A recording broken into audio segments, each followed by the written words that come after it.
All right. What's happening, everybody?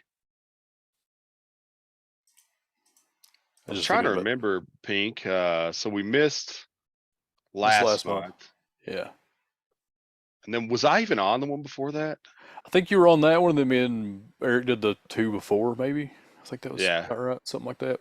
It's been a little inconsistent. It's all right though. We've been consistent. We just missed a month. Yeah. Well, that's true. You've been inconsistent. Put it like that. I have. Yeah, it's all on me, man. I'm sorry. Did you see that? We got a reminder already, Pink. I'm glad because I did forget. So now I got to go find something.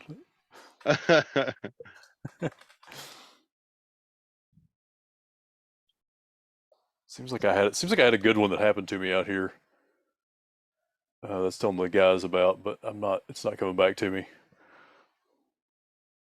Way to go. Yeah. Forgetting already. Yeah. It's all right though. I'll get us something. I can multitask. All these people. Got people coming in. All right. So like our tradition is, we always just shoot the bull for a few minutes while people join, and then we get rolling. I have one, but I'm going to save it because it's going to roll right into the topic. But let's just start easy. What are you guys up to this summer? Anything you're excited about? I mean, I'm building a house. I don't know that I'm excited about it, but I'm doing it. So that's happening. Yeah.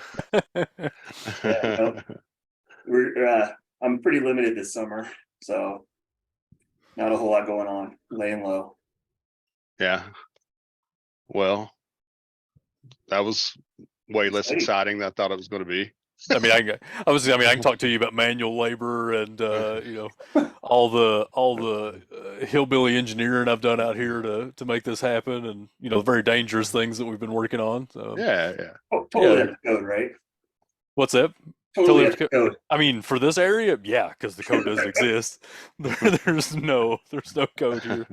But yeah, so we've got these floor trusses, right? So they're 2-foot collections of 2x4s made into triangles because triangles are super sharp or super strong, whole thing, right? But they're these 30-foot long pieces of lumber, and they delivered them, and I'm like, oh, it's fine. I'll just grab one end, pop it up on the sort of girders I've got, and then I'll just go to the other end to do that. And so yeah, I started doing that and realized it was a terrible idea because I'm not as strong as I think I am because I'm getting older. And so we had to figure out a way to lift those bad boys. So we've got a couple like hand crank winches like people use on boats to crank a boat up to their trailer or whatever. Got a couple of those, whole bunch of pulleys. Had my father-in-law weld some things on some pulleys to make them attach, and it's slightly dangerous, but you don't get under them while you're lifting, that kind of thing, but making it happen. And then still having to brute force them around and whatnot. So I'm fairly sore right now, but it's happening. So we'll see what happens. It may all fall in them. So it's not gonna fall down. No. I mean, I do over engineer stuff, so like I'm gonna make it plenty strong. But yeah. All right, you guys ready to get started? I think we've got most of our attendees here. We do, but Tyler has a question. Oh, we got a question? That's funny. Yeah. We could be. Actually, I'm not going to answer that. Yep.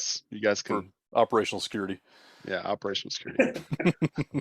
All right. Hello, everybody. Welcome to another episode of the Hacklebox. This is a special episode. It's actually a joint episode of the Hacklebox and the Unsecurity Podcast, which is another podcast that Brad and I do together. So thanks for joining us today. This will be available on both platforms, and I thought it would just be fun to do a crossover episode today. So joined by Brad and Pinky. Eric is off CTFing today. What a slacker. So getting those flags. He's getting flags. But the boys are excited. Got a Hacklebox CTF they're working on today. We got DEF CON coming up in a few weeks, and so a lot of our tech team is busy getting flags, and so that's fun. But yeah, how's it going, Brad? How's it going, Pinky? Oh, well, I will say that I haven't been doing some older CTFs to kind of resharpen my skills leading up. It's been a year since I really did anything, so a little bit of depth, like over lunch or whatever, I'll fire up VM and get me some flags. Nice. Yeah. Nice. Well, you Yeah. Pinky doing well? Yeah, man, doing good. Just well, we've been building our own simulator, so I've been making flags, I guess, in a way. But I've not been doing a whole lot of CTF practicing. I probably need to, but yeah, it's been going good, man. Pinky's afraid to let me have access. They wanted me to break Yeah, it fast. don't want. Yeah, Corey got our team broke it this morning, so gotta fix that. But Yeah, I'm really excited about our blue team, Sam. I know Pinky, you put in a ton of work on that. And for our listeners, I don't know if we talked a lot about that, the sim on the show here, but it's been a project of Pinky's for quite a while right now. And we essentially tested some other blue team training platforms that were available in the market today. Didn't really love them. We don't have to get into that too far. why not? but Let's just get into it. Yeah, no, it's fine. I get it. Yeah. You're good. But then so we decided, hey, if this sucks, let's just build our own. And so Pinky's been doing a pretty kick-ass job of that, and finally got it up and running, got some attack scenarios built, and we've turned some blue teamers loose on forensicating those environments. Yeah. My And big so I assumed it was going good until I heard Corey broke it this morning, but otherwise, how's it yeah, going, it's Pink? okay. It's okay. There's some time issues, right? So it's an Active Directory domain, and we're doing snapshots and things like that. So the time gets a little off, and trying to find some workarounds for that because it's isolated. I can't just point it to an NTP server and let it do its thing. But it's going good, man. Like one of the first reviews that made me feel really good about it was another guy on the blue team, Tim, was rolling through it, and he had some actual work he had to do. He had to go help a client, and he was like, "Oh, I don't want to go do this meeting." He's like, "I just want to keep finding things." He's like, "I just want to keep going." So I was like, "Okay, well that's a win." Like I've piqued some interest there. Nice. All right, so I sent Pinky a question, and this will roll right into our topics for the day, but I thought this would just be funny, and I kind of want to hear if our participants throw in the chat their answer to this as well. And it's hard to do this in chat when it is a pronunciation thing. But so we'll answer that question I sent to you, Pinky. Ask him how to pronounce a word. You guys will know the word when he says it, but I don't want to say it because I don't want to skew this answer in any way whatsoever. And I want to hear Brad's answer next. Yeah, it's Louisville. Okay. That's how I'll do it. So you can tell everybody the question now. Yeah, the question is how do you pronounce Louisville? But it's I don't want to. It's a town in Kentucky, right? Louisville. So it's a vowel. I don't. You gotta swallow it, Louisville. Yeah, you gotta swallow it. Yep. Gotta talk like you got marbles in your mouth a little bit. Yeah. Louisville. I got my Kentucky time in. I know how to say it. Let's hear yours, Brad. It's Louisville. That's pretty close. That's pretty close. I'm not a native. Yeah, Louisville. Yeah, Louisville. Louisville. Right. Yeah, Rob in the chat. I think he's got the phonetic down. Yeah, I disagree. Louisville. Well, I guess too much of a Y. If he didn't have that Y on there, Louisville. Well, apparently Tyler was a previous native. I don't know. Maybe it's the Eastern Kentucky part. It's the mountain in us that it comes out Louisville. No. Tyler said it's just Ville, and he was a native there, so he wasn't disagreeing. I don't think with our pronunciation of Louisville. Oh, gotcha. Yeah. Anyway, I thought that was fun. I was just putting together some notes. One of the things we were going to talk about today was the MOVEit attacks that were going on. One of the targets or one of the victims was University of Louisville healthcare organization. And so I was just thinking about that. I heard some other guys on the radio last week. Pinky, you might have heard this too, a radio show I know he and I both listened to, but there was an out-of-stater who was really struggling with the enunciation of Louisville, and they worked through the phonetics on the call on the show, and I thought it was quite hilarious. And so but you guys all get a passing score. He never really passed. He thought he got it, but he never really did. But yeah, that was fun. So maybe we're all together sometime. Our listeners, if you guys join us at Hacks and Hops in Bozeman or in Minnesota, come tell me how you say Louisville. I'd love to hear it. So yeah, let's kick it off with the MOVEit attack. I know it's this broke about a month ago, probably after actually we didn't have the show last month, but some time has passed. So this isn't exactly breaking news, but it's still relevant news, and I thought it would be good for us to talk through that today. MOVEit is a managed file transfer software. It was actually advertised as secure file transfer, which is kind of funny at the moment, but we won't get into that. And essentially it's just used for transferring files between businesses and clients. So there were three total vulnerabilities that have been published in regards to this attack at this point. And one was related to SQL injection. Another was related to being able to actually terminate the service. And I think the other was two of the three, I believe, were SQL injections. But either way, three big vulnerabilities, and there has been a whole mess of organizations impacted by this attack across the United States. So yeah, let's dissect this and talk about it. What do you guys think? Man, what a hot mess. Yeah. Yeah, this is a pretty good summary there. Yeah.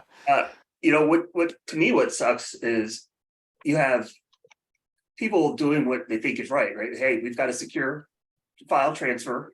We're not sending things that are PII and other stuff over email or unencrypted, and then they get completely screwed. Yeah, it's kind of like what Oscar was saying there. It's secure file transfer, right? It's always kind of sad when the secure thing gets broken. It's kind of like with the NetScaler Citrix ADC thing a few years back, right? I mean, that people were using that to be extra secure, and then it became the problem. From a blue team guy perspective on this one, it's interesting because I don't. The impression I got talking to people just in general, and I'm not calling anybody out in particular, so if you're listening, I'm sorry. I don't mean it that way at all, but I don't think a lot of people took this seriously, and that's a little weird to me. But the thought was, well, we get files in there, they move, they're not staying there a long time, so even if this gets compromised, we're not that worried about the data loss. But not everybody operates like that, for one thing. As we've seen in this, tons of data got leaked because of this, that kind of thing. But then beyond that, like with all of these big breaches, right, it was web shells and things like that being dropped afterwards. So it's not just the files you had in there to worry about at the time. It was, what happened after that. And it was so widely publicized that I kind of worry about that sort of land grab thing that we see a lot of times, that we're probably not going to see the end of this for a while, because I don't think a lot of people are like, oh, we didn't have anything on there at the time, we're not worried about it, we patched, we're good. So that generally my sort of generalized thoughts about it. Yeah, I agree. And I think the whole attack narrative is pretty interesting on this one. And it's setting up exactly as you spoke there, Pinky, because it's Clop right now. And Clop's been around a long time. So Clop is the ransomware gang that's been executing these attacks on organizations. I think as of right now on their leak site, they have like over 300 organizations that they've posted at this point. And so typically, like a little history on Clop, they were a ransomware and extortion group, right? So it's kind of the double-sided attack there, where they're going to steal your data, encrypt your data, and then demand the ransom to get the decryption keys, as well as get for them to delete the data. In this case, there's been no encryption. It's been only data theft. Mm-hmm. And so I think that, hey, I got to step back. I know I predicted this. We've talked about this on a few months ago on the Unsecurity Podcast, and I think on here too, and how I believe there's going to be a paradigm shift where more and more threat actors are going to move to this extortion only model, and they're shying away from encryption events just because go back to colonial. Right, we saw the response that our three-letter agencies, international governments have. We are impacting significant businesses, specifically domestic businesses. So our threat actors are aware of that, and so these attacks are less damaging when it comes to fiscal operations of the entities they're targeting, but they still have a high success rate in getting the money for their encryption. So the thing, and I pulled up a quote here from our CISO director, Jenna Easterly, and it was a really interesting quote. I don't know if you guys seen this, but I want your opinions on it. She essentially said that the intrusions as related to the MOVEit attacks are not being leveraged to steal specific high value information or to gain persistence into targeted systems. As we understand, this attack is largely an opportunistic one. And that blew my mind when I heard this. Well, to me, I think hearing that, I think she's saying they just saw it and took everything. It wasn't targeted at specific information. They just said, oh, we got everything, and just took everything. I'm not talking about that part of the comment. I'm talking about the second part, that they are not being used to gain persistence to targeted systems. I'm going to have to assume that she got a lot more information than any of us, and hope that they've got forensic proof of that, but I do, yeah. I mean, the fact of the matter is that there is no way when this statement was made that they would have the intel to be able to create to make a statement like that and be definitive. It's just like what Pinky said. Like these attacks, we always see them. Let's go back to Log4j. Let's go back to proxy log on. Those. And let's understand that typically, well, almost always, these initial points of ingress are used to create other persistent access points that can be leveraged at a later time. And so also let's couple this with the idea that CLOP isn't encrypting anything right now. They're only extorting, right? And so to me, that's also an indicator that if they're not to that point, they're going to say, hey, we're going to go through the extortion phase, see if we can get paid for that. Maybe those other entities that they still have that persistent access to who didn't pay that extortion fee or the extortion ransom, we could be seeing secondary attacks, or they sell that access to other adversarial groups to leverage more damaging attacks. Yeah, it was like I was talking to somebody who had Fortinet that patched within hours of the patch being released, and I was like, okay, that's great. Did you do threat hunting? And I would just say the same here. I don't care. Like, don't let your guard down. Do some threat hunting in your environment if you had MOVEit. Yeah, in particular, any of these where they come out and it's like we find out that there's a big campaign going on, right? Generally, by the time we find out that big campaign's going on, it's probably been going on for days. That patch may come out, and then you may patch within hours, but it's been a thing for a bit. And I know, so like I was reading through a Mandiant report on this one, and they were saying that the earliest known exploitation that they had found was May 27th. And so this did not come out until, sometime in June, I believe, if I'm remembering correctly. But the point is, that's a lot of time to do a lot of bad things, and you're 100% right. Like, and that's the thing we always worry about with folks is like, well, we saw the patch, we got it, we're really good on patches, and that's great. I'm pumped about that for people. I think that's a big win that we've got that in people's minds to like, we need to patch quickly on these types of things. But I think we're still lagging behind on the threat hunt side of things. People just don't think about that part of it. And as for the government saying that what they said, it's just, I don't know, man, it's the fear calming thing. It's we're just going to try to calm everybody down. And I think it's a bad move. I don't like that. I have my issues with the government agencies anyway, but just beyond that, like, CISA generally does pretty good work. And like, to me, it seems like a miss on their part to kind of come out and say that. And I understand you want to calm people down, and we got to think about some motivation there too, right? The government was a heavy user of MOVEit, so want to get people to not worry too much, but it's kind of a bad move. The thing that blew my mind that I think MOVEit or Progress Software really screwed up on is MOVEit writes its own Windows event file, but it's not enabled by default. Logging's not. Why do it? Why would you have it? But they said, oh, well, it's not enabled by default, but it's common for customers to enable it after installation. Why would you not? Yeah, why would you not? If you have that capability to log, why would you turn it off by default? Yeah.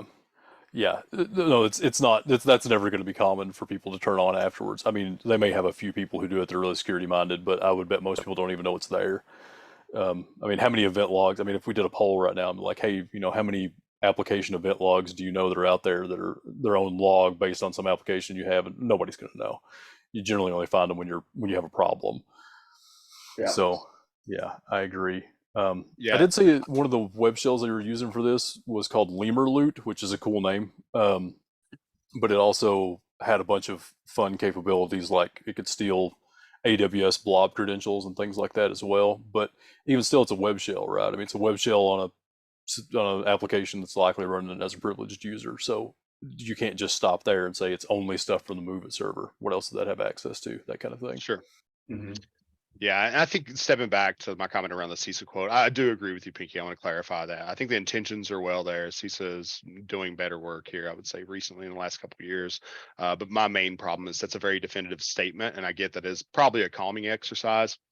But to me, that definitive statement will provide end users, administrators with a false sense of security here, right? And that's the big problem that we see. It's like, oh, well, CISA said, I don't have to worry about persistence here as long as my MOVEit architecture has been secure. There's nothing else for me to worry about. I don't think that's the case. And we should never treat any intrusion as that point of intrusion is the only persistent access mechanism to our environments, because that's how we see lots of people get into more damaging incidents further down the road. Just eject the CD-ROM and delete the file. It'll be fine. Yeah. I don't know where they learned that behavior. I mean, Not from any bad training companies. yeah. Well, I mean, I'm sure you guys both remember that higher ed that had an incident in like March, and then they said they cleaned it up. They got completely ransomed in like September, right before school started. We looked in and we're like, oh yeah, we had, was it TrickBot, I think, in March, but we cleaned up that machine. And it was like, and right, no, that was it, the machine. Well, there you go. Never in the history of TrickBot has it been just one machine, as far as I've seen. Yeah. And this, I'm going to get fired up here is what's going to happen, because like this is my whole issue with like all of incident response as we see it done today, is that it's that mentality, and like that mentality has not been valid since the late 90s, early 2000s. Like to just delete the file. I mean, the last time I remember that being okay was like the NIMDA virus in about 03, 04, right? You could delete that and you were okay. That's never the case anymore.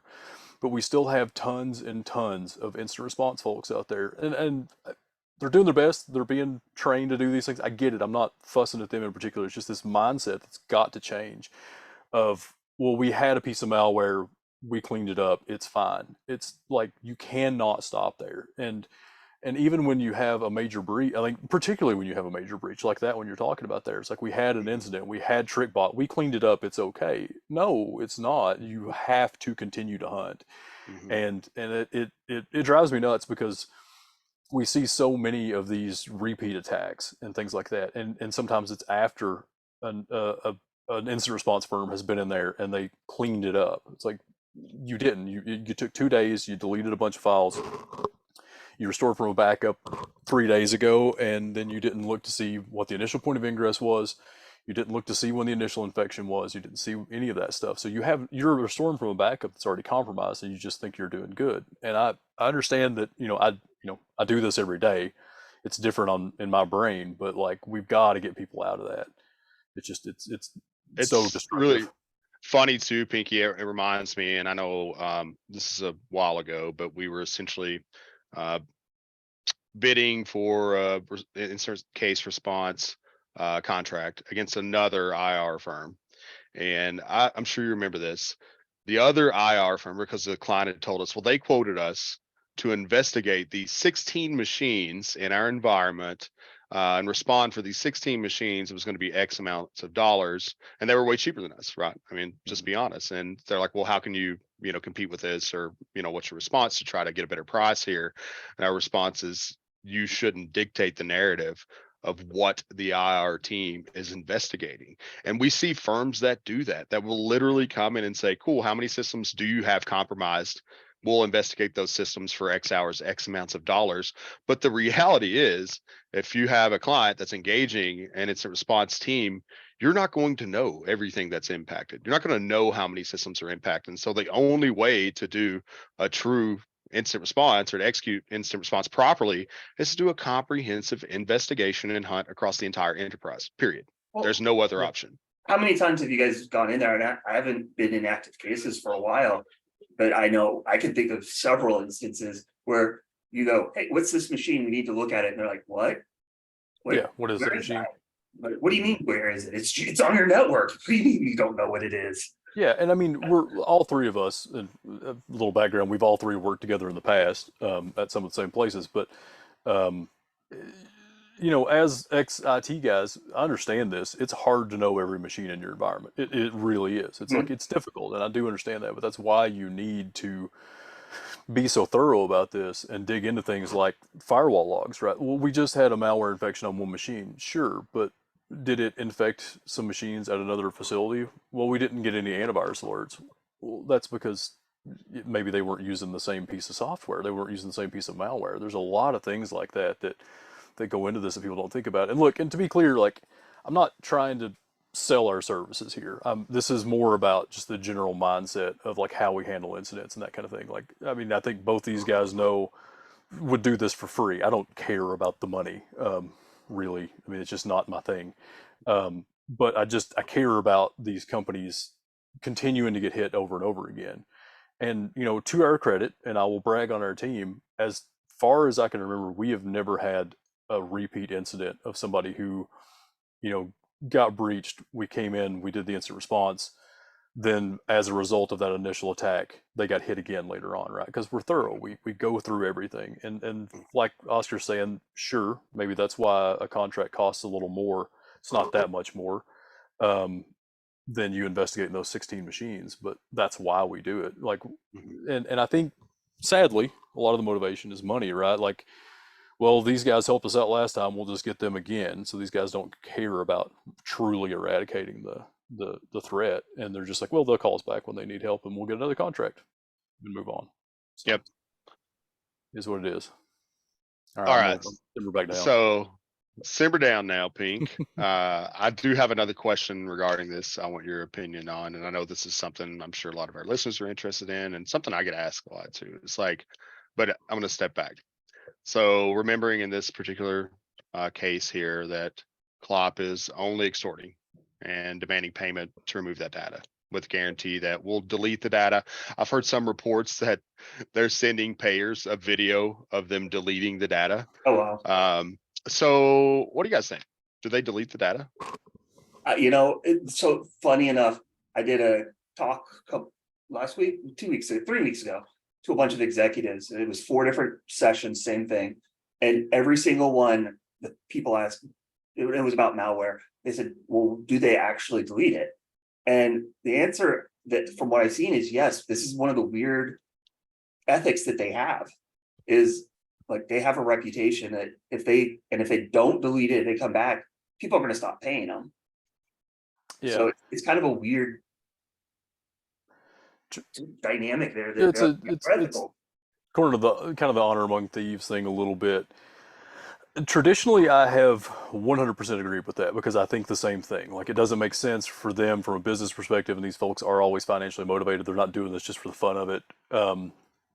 One thing that worries me a little bit, and it's just something I've kind of been rolling around in my brain over probably the last year or so, is how often we're seeing new groups spring up, and they're new groups that are built out of old groups, right? So like a lot of the guys from like Our Evil went elsewhere, started other groups, that kind of thing. And so we're seeing a lot of name changes. And I do wonder if now that we see more name changes and groups splitting apart, breaking up, reforming, that kind of thing, that we're going to see more of them not actually deleting the data, because it's not necessarily that big of a deal. They're going to operate under Klopp for a year, get shut down, break apart, whatever, and then they go, open up as plop, whatever the case may be, and then so why not just have some of that data from your first attack, try to make some more money off that. Yeah, and I get like Brad's point, and I agree with the logic there. I mean, we can prove that logic is sound, but also too, like, the reality is there's no guarantee that data is deleted, and what we have to accept is that, okay, so the threat is we're going to release your data if you don't pay us. Okay. So they're not going to release the data if you pay them. That's your peace of mind. Your data won't hit public domain. But there is also absolutely no guarantee. And I think that most of these groups probably retain that data for their own future endeavors, like Pinky mentioned here before, or even we know there are channels to distribute that data to other interested parties. They could use that to their advantage. That could totally be off of public network, non-discoverable, through some pretty dark communications, we could say. And so I'm of the belief that once your data's gone, your data's gone. Oh, yeah. And I also believe too, like, if we really, really, really got into the amount of data that was already stolen, just say domestically, every percentage is made up on the spot. So I'm just going to say 75% of all that data has already been stolen, and it lives somewhere in the hands of attackers that are using that for their advantage today. You may never see that on public domain, but I have absolutely no confidence that Klopp, in this case, when you pay them to delete that data, they're not secretly retaining that data for their own future endeavors. Just you're paying to ensure that data never hits public domain. Yeah. That's fair. There's also the thing too, where sometimes they're just bad at deleting the data. I mean, we think of like shift delete, that kind of thing. I mean, to be fair, some of that data is probably recoverable with, like disk operations and doing like deep forensics on that level, that kind of thing. But even beyond that, there was a case we worked in the last year, and I cannot give any kind of names on this one just because it was a pretty rowdy group and also a pretty like limited group as to who they attack, that kind of thing. But when we were talking to our three-letter agency friends about this group, they had said that essentially one of the thing, like they allegedly deleted all the data, but then when they were able to seize a server, that data was still there. So they had sent proof of deletion, but the data was still there. So, maybe they just missed some stuff. I mean, like all of us, right? How many directories do you have in your machine that you don't know what all's in it? Nah, bro, they got one zip file. They know what they're doing when they're deleting Yeah. that data. They're purposefully leaving that data there. Yeah. Well, that's true. That's a good point. I mean, you're probably right there. But yeah, it was that was one that that's kind of what started my brain down that path of like, I'll bet they're not doing this as much as they used to. Traditionally, that was the case. 100%. Ransomware groups, you paid them, they got rid of the data, they didn't do the thing they were going to do. Cool, it was fine. But I actually still don't even believe they got rid of the data when they were doing the the double ransom techniques for extortion and encryption. Yeah. I think the customer service is real. Like, we know when you pay them that money, that they want to make damn well sure that you can decrypt your files, right? Yep. That is true. And they're going to tell you they deleted that data, but why would those ethics change between now and then the recent discovery, like you're talking about there, where we have a seized server and all that data was supposed to be deleted still lives on that server? I think that's the case for a lot of these instances. I don't think that data is getting deleted. Yeah, I think you nailed it. And when you said, like, and I fully agree, if your data is exfilled, it's gone. You have to assume it's a free for all. It sucks. The other thing that we've started seeing is the double extortion or triple extortion, if you want to count ransomware, but is, they exfil your data, they contact you as a company, and then they start contacting your clients and people whose data they have and saying, hey, we've got your data from this breach. You should reach out to them and have them pay. Yep. Oh, not only that, they hit the media up as well and notify the media this has happened as well. And then also too, they're going to say, we're going to DDoS your site if you don't pay us. So right. Yeah, I do think, like, kind of going back to what we were originally talking about with this though as well, is I do think that move is real. I think that move away from destructive ransomware is happening. I mean, we're seeing more and more of it. It makes a lot of sense to me. I mean, companies, again, a win from the security side of things. Like, people have gotten really good about having backups that are, air gapped or at least in some way restorable. Like true immutable. I'll say that and make sure you understand I'm saying true immutable, because not all immutable is immutable. But I do think we've kind of won a little bit there. We've had a win. So what benefit is it for them to deploy ransomware, encrypt everything, and then really all they've got left is the extortion? So I think that's going to continue. Yeah. Which is not a good thing from our perspective, right? Because sometimes you get that data stolen and you don't hear about it for a while, and artifacts are gone, things like that. Ransomware is really funny too. Like, I was talking to some of our red teamers recently and having a conversation over like what's old is new again, and how techniques that were pervasive and 5 to 6 years ago kind of went to the wayside, and now those techniques are becoming effective again. And it's kind of the same theory here, right? What's old is new again. This is how, like, before ransomware, it was all data exfil. We stole your data, pay us for this data, right? And then organizations quit paying, and then they said, you know what? Cool, you're not going to pay us, we're going to encrypt it. And then we had, like, the big colonial, we'll just call it the colonial response, that initiated all this international response. And now they're back to, okay, we'll just steal your stuff and extort you, notify the public, notify the media, notify all your clients, and then we'll take your site down if you don't pay it. So it's just an evolution of the origination of these attacks. Yeah. I agree with that. All right, cool. So if you have MOVEit, make sure you're fully patched, you're up to date right now. If you have MOVEit in your environment, you haven't already, I would definitely do a full enterprise threat hunt. Just make sure, because unlike what CISA says here, I don't agree. I think they were definitely motivated to gain persistence in your environment, laterally move in your environment. And so there's a chance that they could still be hiding in the shadows. So I would suggest a threat hunt.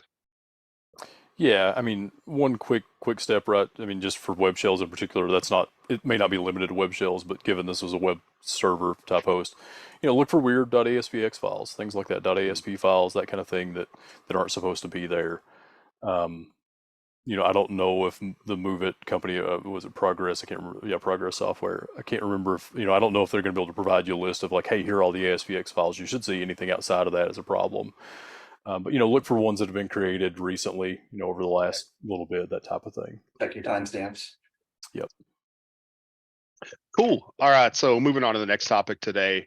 It's funny, Brad and I were talking about another vulnerability related to this company. But since then there has been another vulnerability posted. Fortinet. Oh my gosh. My notes here are Fortinet, WTF, because I feel like I just continually talk about critical vulnerabilities related to Fortinet devices. So if you guys haven't heard, there was recently another critical vulnerability, CVE 2023 33308. I think it scored a 9.8 out of 10. I know it's critical, and this is yet another remote code execution vulnerability, unauthenticated. This is taking advantage of essentially the stack-based overflow method. So essentially you can write too much data to a buffer on the stack. That data will then bleed over into adjacent memory locations. They're able to use that functionality to gain access and execute remote code onto the device. I'm assuming this is going to be very similar to all the other outcomes we've seen from FortiGate devices. I don't even know how many criticals this is at this point this year, but I literally feel like every 2 to 4 weeks I'm reading about a brand new critical vulnerability in Fortinet appliances. And there are a metric ton of Fortinet devices available right now. Brad and I discussed on the Unsecurity Podcast a couple of weeks ago the previous CVE, which came out on June 13th. And I will say today, when I was putting together notes for the show, looking at some data sets, and there are still over 330 devices, Fortinet devices available on the internet that are still vulnerable to last month's critical vulnerability. Did you mean 330,000? 335,000. Yeah. Okay, I thought you said 300, over 300, like just like a my number. bad. I was going to say, that's actually a win. That was a surprise. 335,000 vulnerable devices, vulnerable to last month's vulnerability. And now we got a brand new one. So there have been 15. I was just looking. There have been 15 that are at least a medium since June 12th. Yeah, it's insane. I feel like some of these companies are trying to one up each other. You got Barracuda with their email gateway, say turn it off. Then you get Fortinet with a bunch of criticals, and then MOVEit comes out, and then Cisco goes, "Oh yeah, our encryption key it's stolen. Don't use that. Turn it off." And now this, it's like, guys, seriously, what is going on? It's funny, the Cisco one, and that wasn't in the notes, but it was Cisco Nexus switches that were specifically involved, which are enterprise grade switch. I've managed some of those devices in my past, and holy crap, they had a vulnerability, and Cisco says, just turn your device off. Right. Don't use this device anymore. And these are literally core networks for enterprise environments. So I will give Cisco credit, saying, hey, we're in bad shape here. We have a critically vulnerable device. Just shut it down. Fortinet's like, it's okay. Let's just keep on trucking. Put some duct tape on this. Put a little black tape on the outside. We'll be fine, baby. These devices are still good. Don't worry about it. The Cisco Nexus thing. I mean, like, I'm with you. Like, just having what is up with my microphone? It keeps falling. But in a previous life, worked with did some data storage and that kind of thing, right? And so, like, those Nexus switches, they're as core as you can be. Like, they will handle your SAN traffic, like between your SAN and the actual disks, the fiber connections, things like that, along with your entire network. Yeah. And so the shut it down is, okay, we stop operations. Like that's the only way we can do this. So that one does blow my mind. But yeah, the Fortinet one, one of the funnier things I've seen recently was a tweet from a guy who was standing outside of like a Fortinet booth at a convention. And it just said something like the greatest creator of cybersecurity jobs or something like that over the last 10 years. Because they've had this problem going on for years now at this point. They're constantly issuing big critical patches. So I know a couple years ago it was SonicWall. We had every SonicWall device was having trouble. So it just seems like this is sort of Fortinet's turn. I think SonicWall had another critical last week or so as well. So of course they did. Yeah, they're trying to keep up. And I don't want to bash any particular vendor, right? Because everybody has problems. Obviously, I mean, like Cisco's been trusted for years and years, and they have this huge issue going on. It happens, but man, when it's like every week you've got a new critical, you need to step back and think about what you're doing. Yeah. The Michael Jordan gambling meme comes to mind, right? Stop it, Mhm. get help, that kind of thing. So It's really interesting too. And Brad and I talked about this a couple weeks ago on security. And I brought up the fact that we still discover Fortinet devices in the wild that are vulnerable to that critical CV from 2019, which is another RCE. It was a trivial exploit, so you can enumerate usernames, passwords, groups those users belong to, and the IP address they're connecting from. So years later, we still see that in the wild. And so the point I made was with all these critical vulnerabilities, it's proven that owners of these devices have challenges patching the devices. And the challenges could be related to number one, obviously, these are typically going to cause network downtime. So it's harder to get approval to implement these patches. Number two, a lot of MSPs are deploying Fortinet, so they're managed devices. So you may not even have access to your own Fortinet device to be able to apply that patch or update, and you're at the will of your service provider. And then number three has been the case for all of eternity, that a lot of sysadmins just aren't net admins, and especially when you get into small to medium spaces, a lot of times people play both those roles. And so we saw this in the Cisco days a lot. Where folks were great Windows sysadmins, great Windows domain admins and storage admins, but when it came to managing a Cisco device or a network device, they were scared to death to touch that because of all the outages we saw related to those update processes, which Cisco is a little different. And it's a story I probably told on here. I probably told a million times, but like there was no verification that your new OS image would actually fit on your memory card. And so you could try to deploy an update and literally just corrupt your entire device and configuration just like that. And so I think that heartburn still exists with a lot of people in that space, that if you aren't a Fortinet engineer or a network engineer, you don't feel comfortable updating these devices, regardless of the criticality. And that's why we see such a lag in patching critical network devices. I mean, from sysadmin days, is scared to death to it. I mean, I'm 100% on board with that. I totally get it. Totally YOLO it. Yeah, no, yeah, just YOLO it. Yeah, I mean, the one time I did YOLO it was a configuration change, but I mean, I took down like our entire department for like a week. I mean, you've got to be careful. And Yeah. so a firmware update and it goes wrong and you're in trouble, sometimes you got to get a new device out there and things like that. And that's particularly a problem today. It's hard to get hardware and stuff like that. Yeah. So we're starting up a lot of questions in chat here. And so, Mike, we didn't miss your question. Hopefully we answered that. We don't trust a criminal. So stepping back a little bit, I think I was clear on that. I'm with you. I don't think they delete the data, Mike. But Jenny had a question here. And so just going to read it verbatim. Does that mean Fortinet sucks, or does that mean they're a target because it's widely used? I'm going to break this up. I don't think they're necessarily the only target because it's widely used. There are a lot of other devices that have a higher deployment rate than Fortinet. So there's more Cisco devices in the ecosystem than there are Fortinet devices. That being said, we see Cisco vulnerabilities semi-regularly as well. We just don't see those Cisco vulnerabilities with the frequency of occurrence of critical vulnerabilities as often as Fortinet today. I would more step back, and I'm not saying anything sucks. I'm just saying their track record sucks right now. They're having very poor performance when it comes to the identification of vulnerabilities. However, my theory is more so that attackers that are creating these exploits have discovered some serious flaws in the source code of these devices, and so they're able to continually manipulate their exploit paths and identify new exploit paths because of that. My suggestion or my theory for the fix of Fortinet devices would be an overhaul of that code base and the source code. But that's my humble opinion. I'm not saying that the hardware is probably excellent on those devices, right? I never hear of hardware failures related to Fortinet devices, but we have obviously discovered in the last really 3 to 4 years that there are significant concerns with the code base utilized to run those devices. Yeah. Somebody got the source code. I found whatever many 15, 20, 30 of these critical vulnerabilities, and they're only using them as they need them, right? How many more are sitting in the pipeline that maybe are years old that they've discovered just haven't needed to use yet? Yeah, and I do agree with all that. Like and I wanted to be careful about that a minute ago and I got distracted, but I don't think we're ever really bashing a company in particular when it comes to this type of thing. We're not saying, something sucks or something else is better. Like, that's just kind of not our deal, because everybody has issues.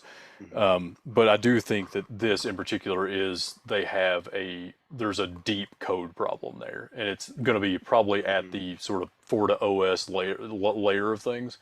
And so until they fix that or completely revamp that, they're just going to continue to see problems for a while, I think. Yep. And so I want to shift now. Michael had a question here, and so what do you recommend to move to Palo Alto, whatever. So let me be clear here too. The most important learning opportunity for all of us from Fortinet is that, well, first you can move that Palo Alto, and guess what? They're going to have a critical vulnerability next week. So I'm never going to recommend to move to another specific device, because no one is immune from this. What is more important for us as practitioners is to have a strong vulnerability identification process in place and have a quick mitigation process in place as well. So that when we identify these vulnerabilities are present, be sure that you have a plan in place to be able to respond accordingly, a good incident response plan. If it is in this case where it's a critical vulnerability that's being widespread and exploited essentially across all enterprises, know how to quickly respond, know how to quickly mitigate. That's more important than whatever infrastructure that you will deploy. Yeah, 100%. That gives me an idea for some content for us. And this may be something that we needed to talk to the team about and see if we can't get out. But, we do a lot of playbook work and that kind of thing here, but I wonder about maybe this type of a playbook, right? So something we could just put out for people with some general recommendations to make sure people are understanding, hey, we do patch this. Yes, absolutely. We also have to threat hunt, check these things, that kind of thing. Yeah. So, I may get to work on that, just see if we can get that out for everybody. Mm-hmm. Yeah, I think that's good. Let us know if that's something that you guys would appreciate, our listeners today or here live with us. But I think that would be good. I see Cliff put a comment in about the Cisco Catalyst switches that were vulnerable or end of life. I think it's a different one. Cisco, they were actually Cisco Nexus switches that I don't believe those were end of life that we were talking about before. They weren't Catalyst series though. Yeah. And yeah, I like Rob's comment. Everything breaks, just prepare for when it does. There's a comment that we like to say around here: the worst time to test your incident response plan is in the middle of an incident. And I think that goes hand in hand with what we're talking about today. Yeah. All right, so a couple more quick things. I know we're running out of time, but holy moly, Microsoft Patch Tuesday back again, baby. 130 security bugs. 5 of those bugs we're already seeing active exploitation. 4 rated at high or above, and even there's one other vulnerability, CVE 2023-36884, that affects Office and Windows, that's still not patched, and it's actively being exploited. So get your patches out. There's an active exploitation for a number of those patches that are in this update.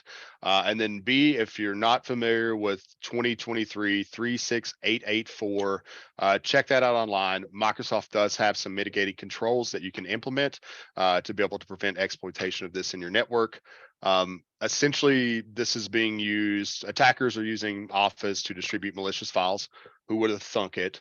And so you can implement or modify a registry key that will block all Office applications from creating child processes. Microsoft has really good documentation for how to do that. I would recommend that you get right on that and try to protect your enterprise. The article that I read on this, well, first thing, when I saw what came out, all I could think was, holy RCE, Batman, right? 37 RCEs. But the article that I read, what made me laugh, it says, well, 37 RCE bugs were fixed. Microsoft only rated 9 as critical. Oh, okay. Only 9 RCEs are critical. Okay, cool. Yeah. Thanks, guys. Yeah, so to me, this actually calls back a little, because we've seen a rash of this year with Microsoft updates. So one of two things is happening, right? Either they're getting better at finding their own problems, or they have a bunch of problems that other people have found. And so if we remember, what's it been, a year ago or so, didn't a whole bunch of the Microsoft code base get stolen? Wasn't that a thing that happened? So kind of talk about with like Fortinet, right? If somebody got their hands on the software, I wonder if that's kind of what we're seeing here, the results of. We talked about that at the time, like, hey, a bunch of this stuff's going to be a problem. I think, we were very predictive. We should go back and listen to that episode. Yeah, I'm curious. And we said there's going to be a bunch of O-days next year. Yep. I mean, I'm not saying we're the great oracles or anything. This is just logical. I mean, you have a bunch of attackers, get your code base, you're going to find all the problems with it. But yeah, beyond that, it's interesting, and yeah, it's so you talk about that, Brad, about 37 versus the 5 that were rated as critical. Those other 32, right? Those may not be overly critical by their standards, because you may need to have, like, you may already need to have internal network access, different things like that, right? Those are reasons that they don't rate these as critical. And to me, this points back to one of the things that we preach here a lot, is that a lot of times your internal pen test is more informative and more important than your external pen test. Everybody kind of focuses on the perimeter, and they're going to patch all these things for all their perimeter devices. But what happens when you get that one rogue person inside your network? You get breached, and now they've got 32 new RCEs to use inside of your network, or they've got 5 PrivEsk vulnerabilities, because there were a bunch of PrivEsk vulnerabilities in this one as well. And so you got to pay attention to that internal stuff too. You can't have that. I know Brad and Evan in years past, and probably still do it in the CISSP class, where we talk about the crunchy outer shell and the soft inner middle, right? And we see that a lot. And this 130 Microsoft patches proves why that's not a winning strategy. So I was looking because I swear I read something that Microsoft just announced the last supported version of Windows 10. And as I was looking at the site, just saw a new one that came out today, that Cisco SD-WAN vManage has a 9.1 out of 10 for RCE. So it just never ends. Doesn't matter what vendor you go with. But going back to what I was looking for, that would make sense why they're saying, hey, everybody's got to go off Windows 10. It's going to be unsupported, get to Windows 11, if they know that these threats are still, forthcoming. Yeah, absolutely. It's a really good point. Yeah. All right. So get your patches out. Do that Please. ASAP. Look at the mitigating control for CV 2023-36884. You can find a bunch of good stuff on Microsoft's own documentation there. And so we got a couple things now. So we wrap up. I'm gonna give you some time, Pinky. Got the Pinky promise. We got to do the Pinky promise. But so I'm gonna bring back the phishing report, and I'm gonna do that this week. So just kind of an FYI for everybody, there's a new toolkit that was released for red team operations, and attackers are using as well, called Teams Fisher. It's Teams Fisher, P-H-I-S-H-E-R. I'd go check that out, because we are seeing lots of attacks now, social engineering attacks that are targeting teams, specifically in organizations that permit communication from external entities. And so first, check out Teams Fisher. It's cool. You'll understand how some of these attacks work. Then go look at your O365 configuration and see if you are permitting communications from outside organizations or not. I recommend disabling that unless it's an absolute necessity for your business function. And if you do disable it too, there are options. So if you have other organizations that are trusted that you work with on a regular basis through Teams, you can enable those organizations on a domain by domain basis, so you won't impact your business operations. And then even better, Microsoft does have a diagnostic tool to test your configuration after you implement this. So that's my phishing report. Fishers be fishing with Teams right now, dog. So go check your team settings and shut down that outside organization communication. So that's the phishing report. And then one more thing, there's just a new resource I've been looking at the last couple months. I haven't shared because I haven't been on here. It's called Hack Dojo. I don't know if you guys are familiar with it, but Hack Dojo is awesome. It's essentially like RSS feeds for all your favorite InfoSec websites, and it gives you a TLDR of every article. It's updated in real time. You can stay in touch with all the latest and greatest InfoSec related news stories out there. So if you're not aware of that, it's a really good resource to stay in touch and keep your pulse on all things InfoSec. And plus, I love the TLDR format, so I can quickly stay updated with everything that's happening every day. And those things I really need to dive deeper in, well, I've got a link directly to those articles. So it's a pretty good resource to check out. All right, now to you, Pink. What's the Pinky promise? All right. This is going to maybe blow some people's minds. Other people may know this already, but Fruit Loops. All right. Cereal, Fruit Loops. Which is also, just so you know, it's spelled F-R-O-O-T loops, not Fruit Loops. They are all the same flavor. The colors don't matter. You promise? It's a pinky promise. Yeah. All right, so I didn't know that, and now I really have to ask you a follow-up question. I know you're not going to know the answer to, but maybe somebody in the audience does. Does that also mean like M&Ms are the same flavor? And I know they're two totally different things, but I've kind of always wondered, like, They seem like the same flavor to me. Yeah. It's just yeah, crunchy chemical with delicious chocolate and peanut inside or whatever, So yeah. So I gotta say two things. First, Pinky's mic issue has been the highlight of this for me.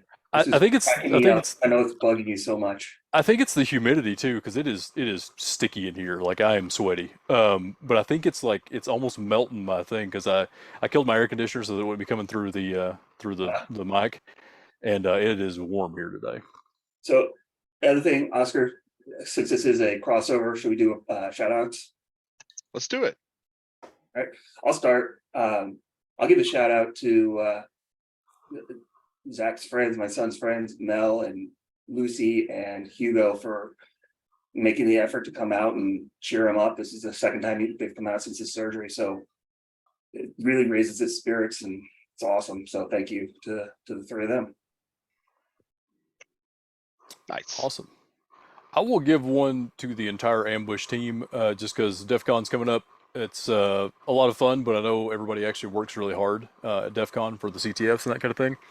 So big shout out to everybody for all the work that you're ready to do. I'll be here. I'll be still participating remotely, but it's a lot more intense when you're on site. So big shout out to the whole ambush team. Heck yeah. I'm going to give a shout out to our marketing team. Not only do they save the day today by quickly helping us get some issues resolved before we started our session, they're just generally awesome dudes and they do badass work. I just finished drafting my annual information security report. It's going to be the first ever that we've done from FRSecure, and those guys are helping me with all the QA, making it look beautiful, creating some great graphics. They're doing some really cool stuff for print feature and things like that. So big shout out to the marketing team. They are awesome. All right, cool. Well, thanks everybody for tuning in again. Appreciate y'all joining us. I appreciate all our listeners. Hope everybody has a fantastic rest of their day, and we will see you soon. Adios. All right, buddy.